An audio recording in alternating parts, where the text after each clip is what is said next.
bana o kadar suyumlik görünüşünün sebebi bu.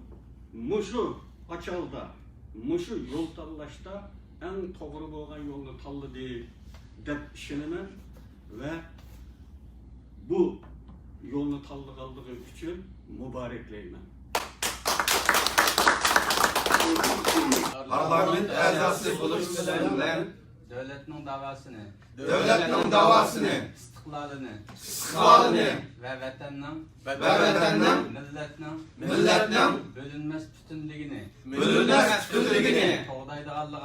qo'llaydiganligimga vatanning mustaqilligini mudofaa qiladiganligimga qonuniy asosda qonunning oyligiga va kishilik huquq prinsiplariga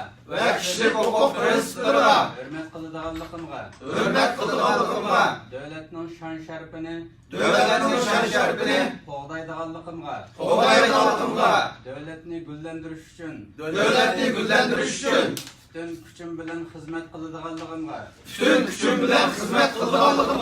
ulug' Allah ve Sharqiy Turkiston xalqi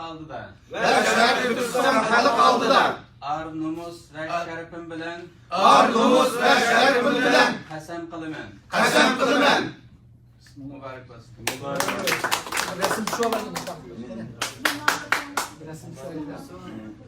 Hem de birini deyine makul yok iken.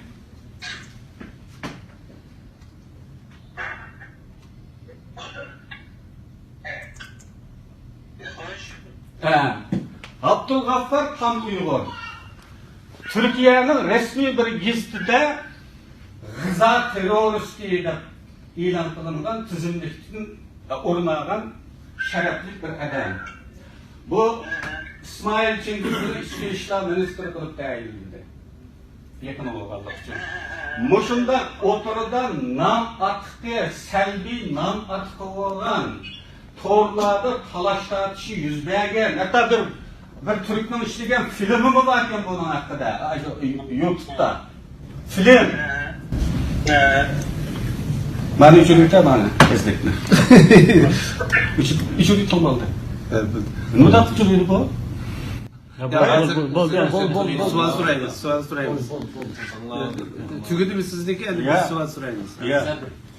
Aziz meselemde hükümet bulangçıları bu atrafımız yok.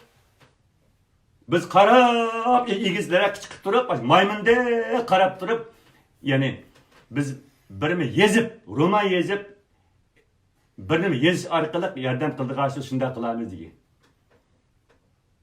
Yani Hazreti hükümetninki turgi chiqib olganlar. Keyin nima qilgan shu vaqtida? Mavadiki keyin unimay hükümetni ko'rib bo'lib, hamma dunyoga e'lon qilib bo'lib, me'morni uzitayotgan vaqtimizda atrofimiz qetilib olgan bir nima bor. Bütün fitne fasad, bütün böhtan, bütün g'iyratninki biz qilgan epicenter deydi, urg'ush shu. Mana İlyar Şemsettin deydigan birinin bog'i, ko'kcha yer. Shunda betbi, shunda pasiq.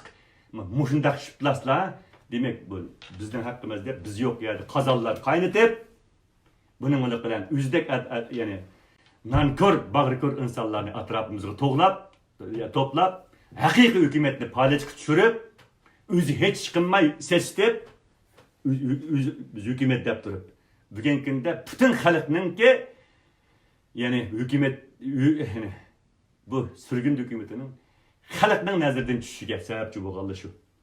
Allohning nazarida sürgün hükümetinin palach